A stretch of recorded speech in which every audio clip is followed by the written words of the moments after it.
It is good to be here today. It is always good to come here to Westwood and to bring speakers before you. The goal is to inspire you, to encourage you, to help you buy in to your own life, because you will live with yourselves for the rest of your life.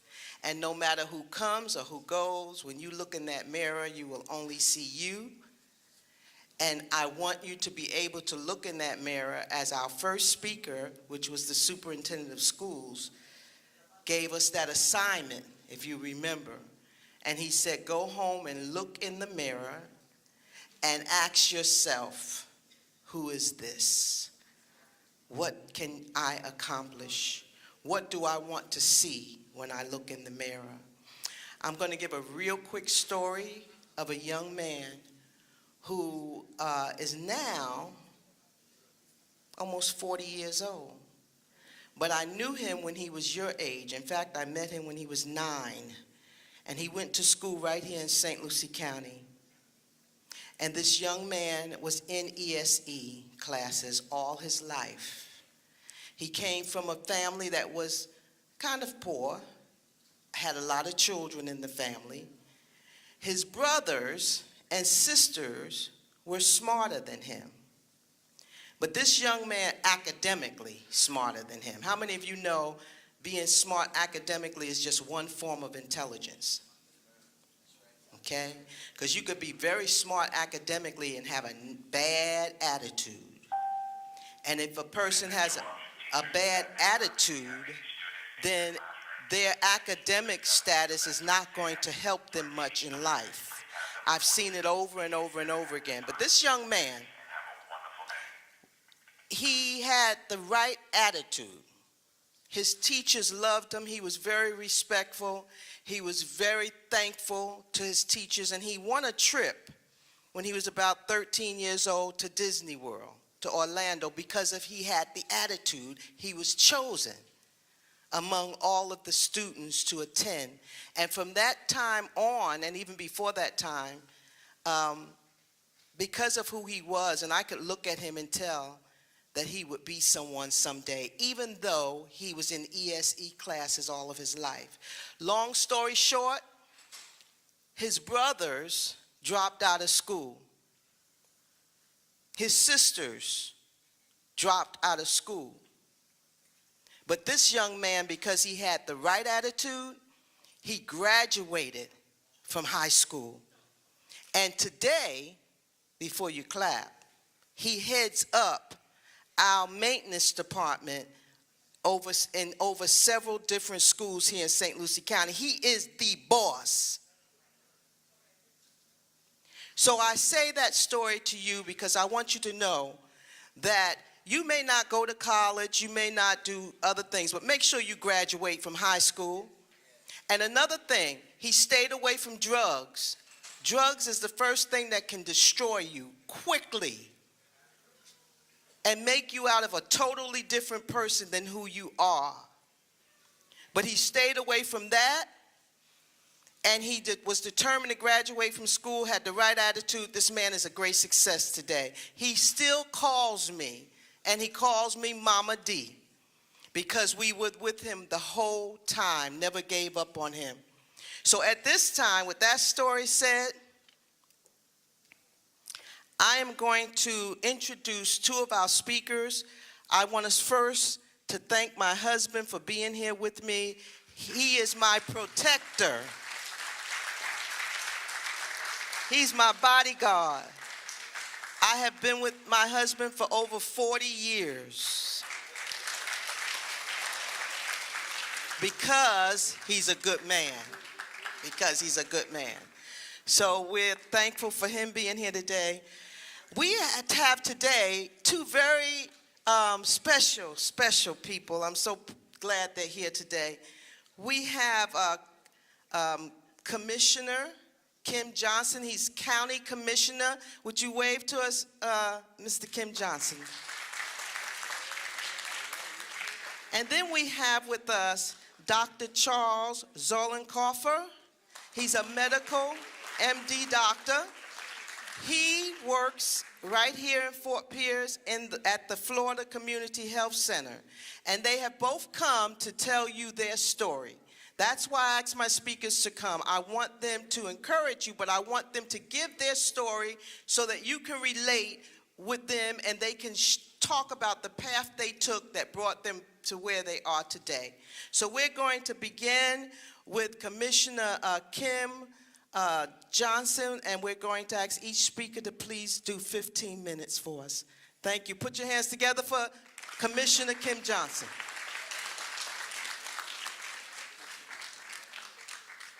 Good morning, everybody.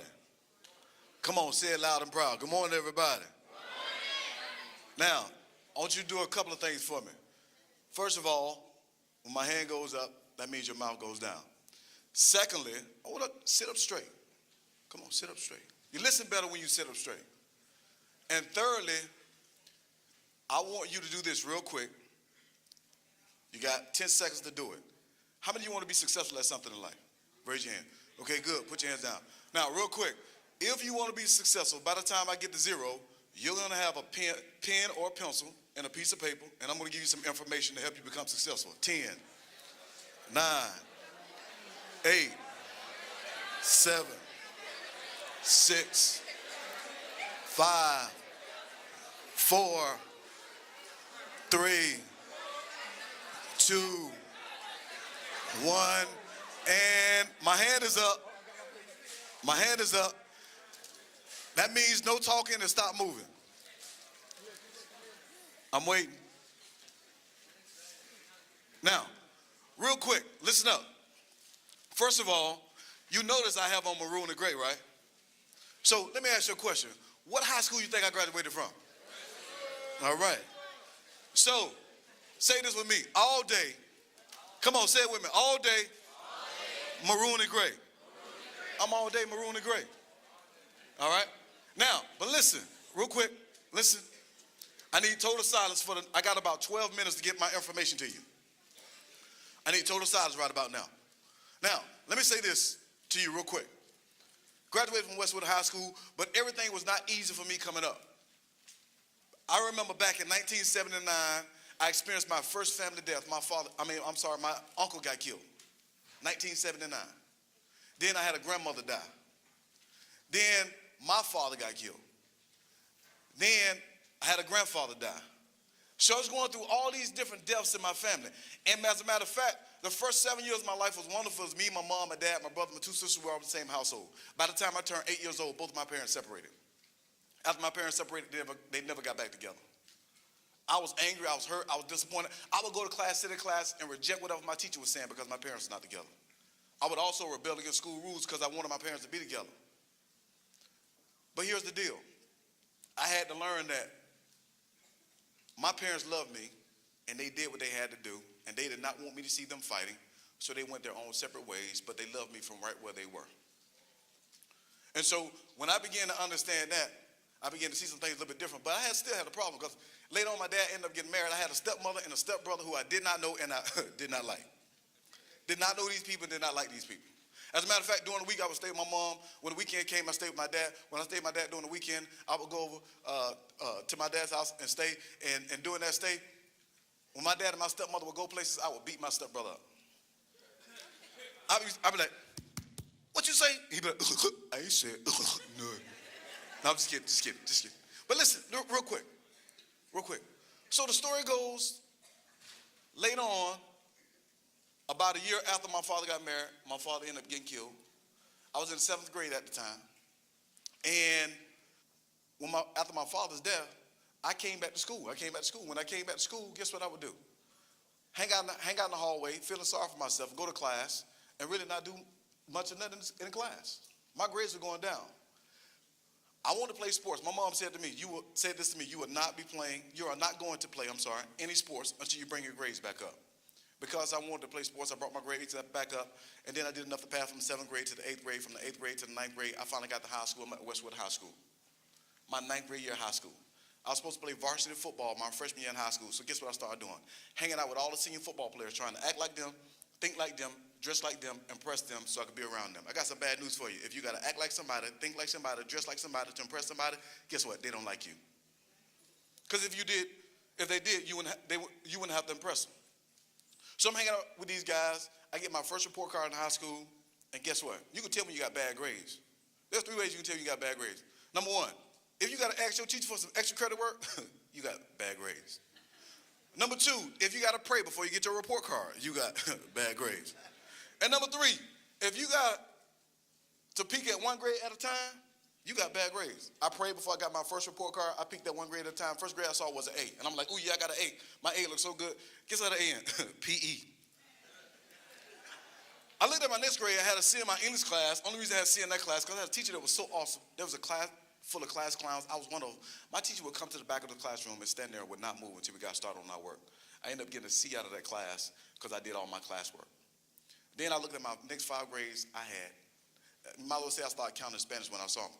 Because I said, 1, 2, 3, 4, 5, F4. I had 5 F's. First report card in high school, 5 F's. Kid you not, all in the name of being cool. Didn't know I was a fool trying to act cool. Because let me tell you this, anybody that's cool will finish what they start. And when you finish what you start, what's so cool about it, no one could ever take it away from you. And so here's the deal. Think about it. I left high school that day, and here's the crazy thing about it. Think about this. Let me give you something to think about. How many of you sitting here today have at least one friend or friends you feel like you're just as smart as they are or smarter, but they make better grades than you? Raise them high, don't lie. Okay, good. Put your hands down. It could be 1,000 people in the hallway, but don't this just make you mad? The first person you run into in the hallway is one of your friends with a better report card than yours. Doesn't it just make you mad? And you can tell they got a better report card than you because you're going to see them, they're going to walking in the hallway, they're going to have their report card in their hand, and they're going to come right to you, get in your face and give you that big Kool-Aid smile, and they're going to be like, what you got? Hey, listen, real quick, listen. Shh.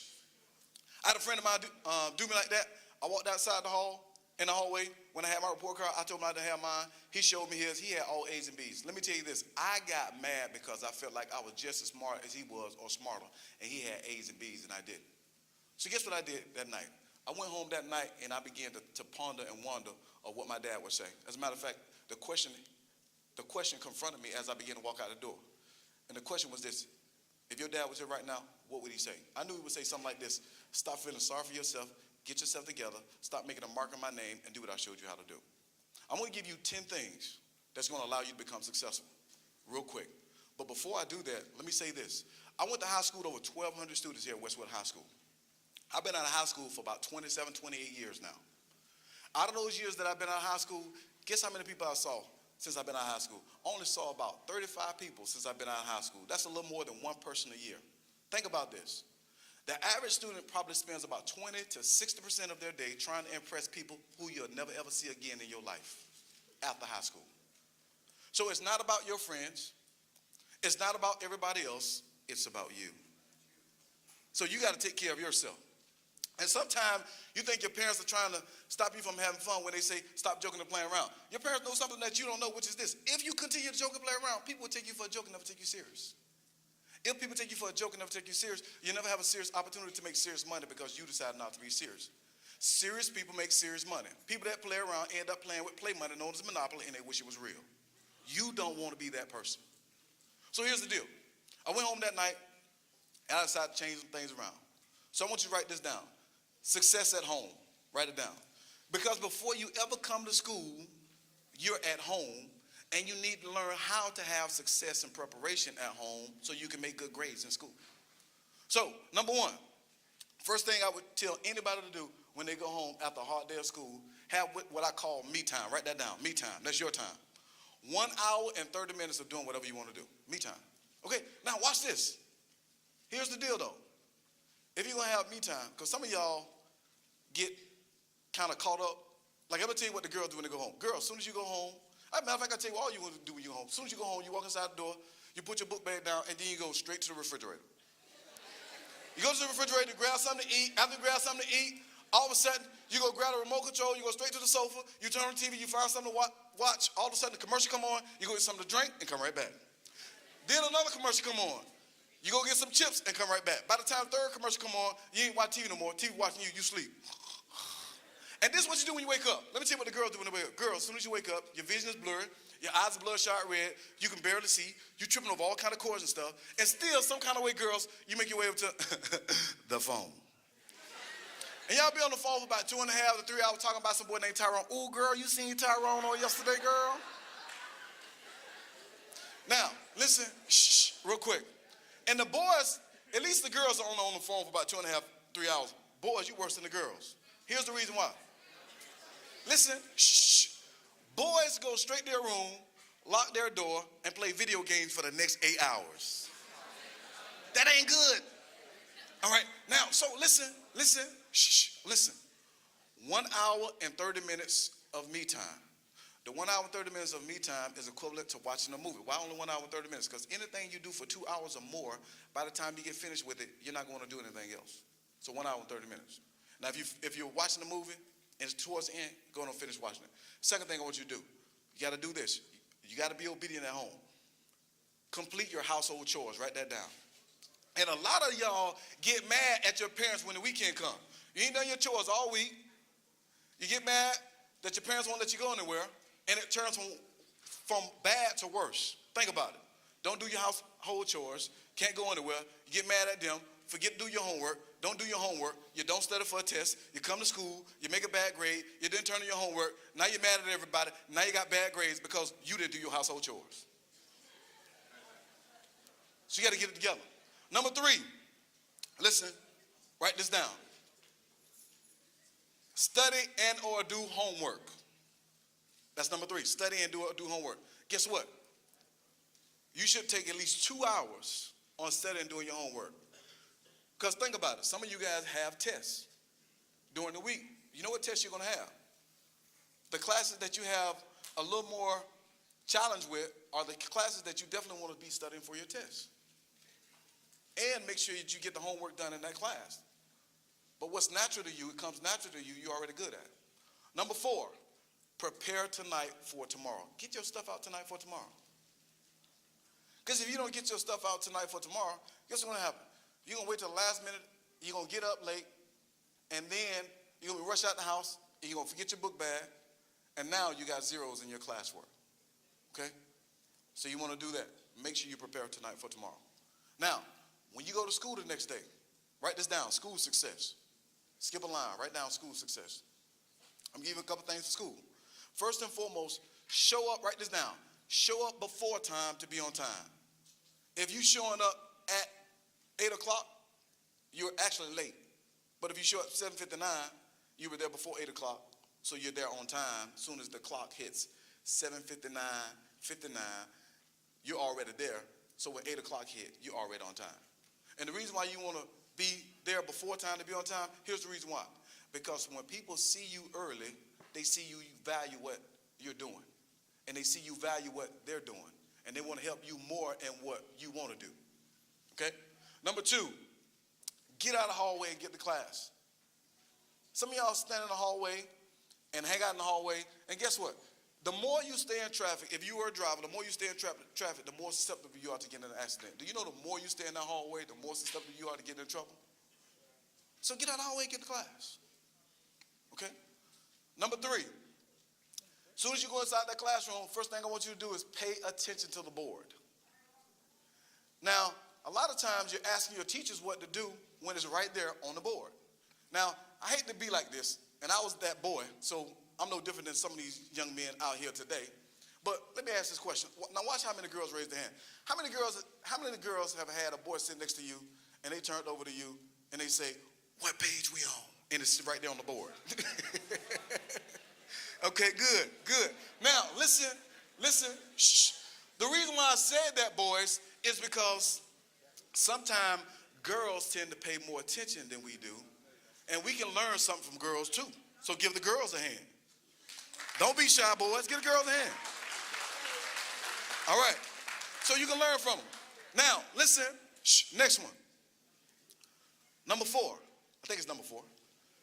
Stay out of office. Some of y'all been to the office so much this year, you know what time the mailman comes. That ain't cool. You got to stay out of office. If you are in the office, you can't get your schoolwork done in class. And if you don't get it done in class, you got a amount of homework to take home with you. And by the time you get home, when you think about how much homework you got, you say, man, shoot, I ain't doing all this homework. And then you don't do your work, and then you're mad at the world because you're not as successful as you know you should be. And last but not least, do this.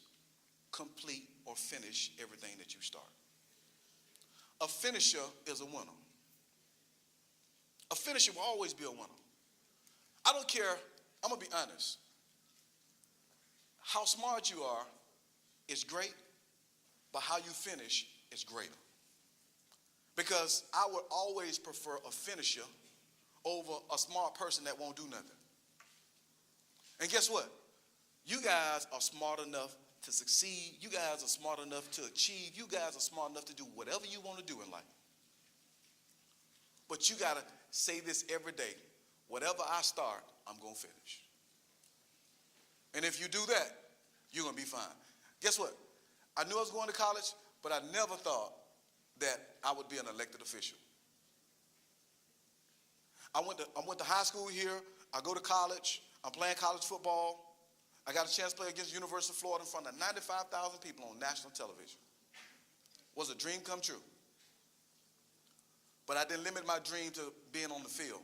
I got my college degree. I came back. I taught school. I won multiple teaching awards. I didn't stop there. Because I finished high school, I wanted to finish college. Because I finished college, I wanted to complete my goal of becoming a teacher. I finished that goal of becoming a teacher. I became a motivational speaker. That became my next goal. I did over 1,000 speeches and spoke to 1,000 or more people throughout the United States. I mean, 1 million or more people throughout the United States. And then turned around and came home and realized that I wanted to run for office, because if I could help other cities in other states and other counties, surely I can help my own. So with that said, each and every day, I want to end by saying this. Hold your W up. Come on, hold your W up. This represents West. This represents Wood. And we know Westwood, when you put two W's together, you create the formulation of many W's, but the main W that I want you to always recognize, if you from Westwood, you are a winner. And if you are a winner, you are meant to help beginners. And if you help beginners become successful, you will always have success. Thank you.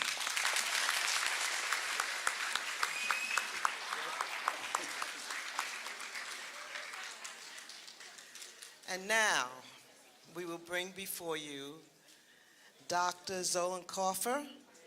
He is a medical MD doctor that practices right here at our very own Florida Community Health Center. Would you please put your hands together for Dr. Zolicoffer?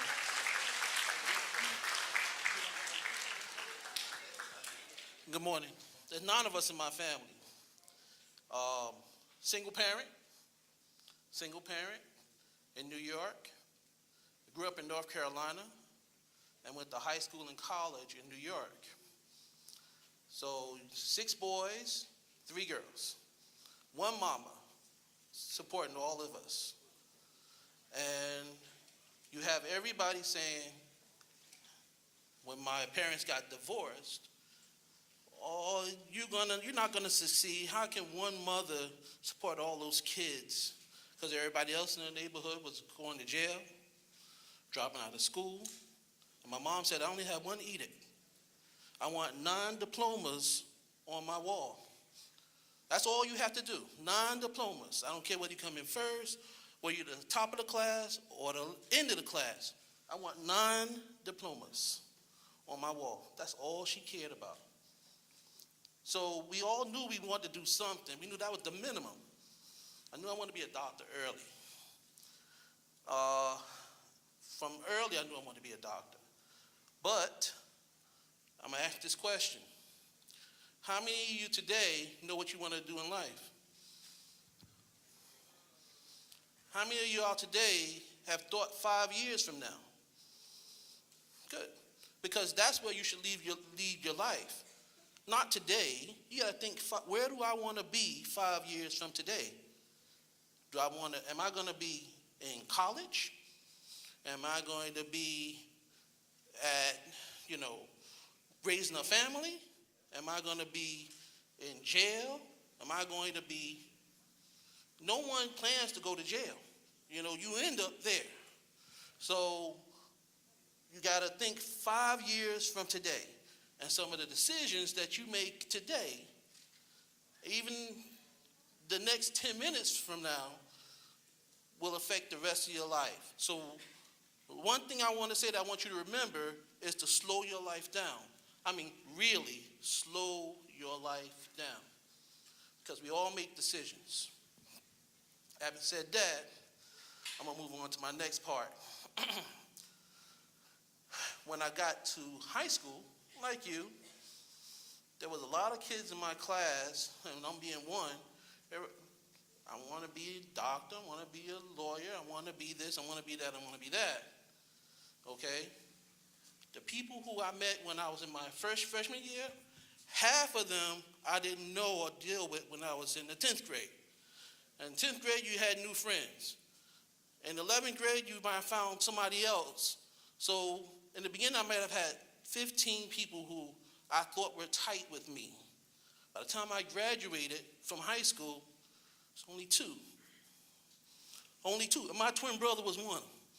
So that was it. Everybody else on their own career. Because everybody got to think about me first. I went to college. You can imagine this whole room, this entire room, every chair filled with a student. Okay? There was 12,000 kids in the college. Adults in college. Okay? Out of that 12,000, 1,200 said, hey, I want to be a doctor. I want to be a doctor.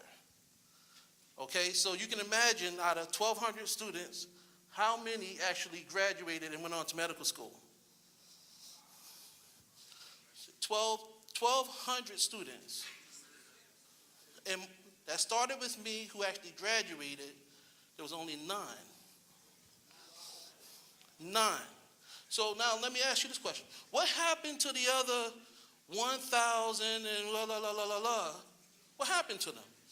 Nothing wrong with it. Some of them says, hey, medical school's not for me. I think I'm going to go into business. I think I'm going to do this. I think I'm going to do that. That's okay. That's okay. Maybe it wasn't for you. Some, pregnancy, women getting relationships, may have gotten pregnant, had dropped out to start a family. Decisions. Remember I told you about that. Okay? Some guys and some women just dropped out of school. So you're talking about 9 out of 1,200. Okay? So went to medical school up in Boston. How many minorities do you think was in that class of 154 students? 6? There were 8. 8 of us. 8 of us. There were 8 of us. There was 10 initially. 2 didn't make it. Okay? And one of those, it might have taken her an extra year to graduate, but she graduated. Okay? But out of that 10, well, 8, you got 152 students, only 8 of us minorities. We're really close today. We're really close today. I know exactly where all they live. I know their families, et cetera, et cetera, et cetera. Because you feel like you've been in war with them. Okay? But I also want to say this as well. Give me a little cold. I don't want to hop on y'all. Just kidding. In any case, while you're in medical school, you learn a little of everything. You learn eyes. You see all these different types of surgery. For 4 years, how do you become a doctor? You have 4 years of college, 4 years of medical school, okay? And you're already a doctor when you graduate from medical school, but you're a doctor of everything, So say, for instance, if Johnny comes in with his elbow, you're like, oh, your elbow's not broken, okay? If you are want to be a surgeon, you have 5 more years of school to go of teaching. Because you got to learn you got to know what you're going to do when you're going to cut somebody. If you want to be a surgeon like an OBGYN, I'm an OBGYN. I deliver babies, C-sections, hysterectomy, stuff like that. And I love what I do. I'll tell you that later. But you got to go to school 4 years more. So that's where you get that 12 years from. If you're going to be a psychiatrist, you got 3 years more to go to school. But you know what? That's a career. That's the difference between a job and a career. Okay, job you can get them to go to every day. La, la, la, la, la. You have a career, you have to work for your career. Okay, job you can just go to, hey, I'm here, punch your clock, you're on time, that's it. All right? Let me talk to you a little bit why. But you know what? After you graduate, it's very rewarding. It's extremely rewarding. You feel like you've been through the fire. You're doing what you love to do. I like women's health. You know, most of my patients, OBGYNs, is the only profession whereby most of your patients are healthy. Most of your patients are happy. You can do surgery, and I love to do surgery, and I love to deliver babies. Those 4 things, okay? It's the only career that allows you to do all of that. All of that. True, you might be up late at night waiting for a woman to deliver a baby, but every baby I deliver is just like the first baby I delivered. Because you love what you do. It doesn't get old. Okay? Why are you laughing? It doesn't get old. But you know, every baby is a new baby. When baby starts crying, parents are happy, I'm happy. Okay? And you'll know one day when you have your own families. It's a special thing to have a baby come into the world. I want to talk about decisions, because when I was telling you in the beginning about and slowing down your life, when I was telling you in the beginning about my upbringing, high school, and college, and medical school, every moment I had to make a choice. And I want to let you all know that you have choices to make between now and when you graduate. If you slow down your life enough, you would know, hey, I could have done this differently. And you had a fork in the road. I could have left would be a bad choice. Right would be more challenging, but would be the correct choice. Which do I pick? You go this way. Okay? So you got to slow your lives down. You got plenty of time to get where you got to get, but you have to have a vision. How do you have a vision? And I can tell you now, boys, girls is not going to help you get there. Girls, boys are not going to help you get there. Relationships, you're in the 9th grade, 10th grade. The only relationship you should have is with your books. Be honest with you. I know that sounds funny, but you want to know something? If someone said that to me when I was in the 9th grade, I would have said, oh,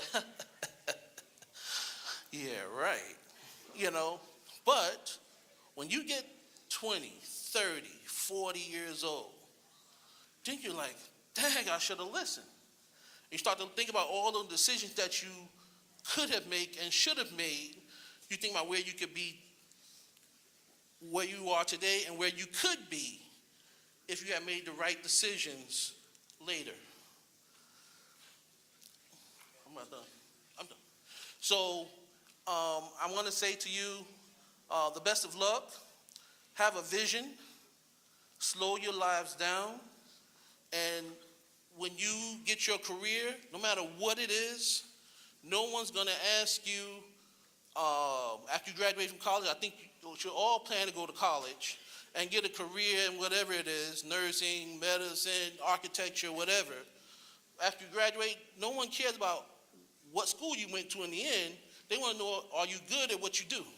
So just be the best at whatever you can do, and you will be a success in life.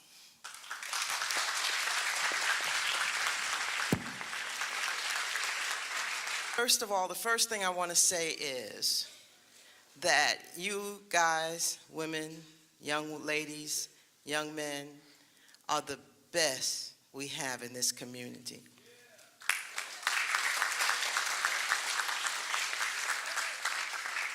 The way you listen to the speakers, and I was watching your faces, so many of you are really taking this in, and I'm very proud of you for that. Now, I still prepare myself the night before. I take my clothes out, Commissioner. I do everything I need to do to get ready so when I jump up in the morning, I know exactly where everything's at, down to my socks and my shoes I'm going to wear. So, and whatever else I need to do to prepare for the next day. And Commissioner Johnson mentioned how important it is that we complete and finish everything we start. He's a commissioner today because he completed what he started. Our medical doctor is a doctor today because he completed what he started. My husband, who is here with us today, he owns his own business and he's a minister of the gospel because he completed what he started. My daughter is an attorney today because she completed what she started. Your teachers and your principals are who they are today because they completed what they started.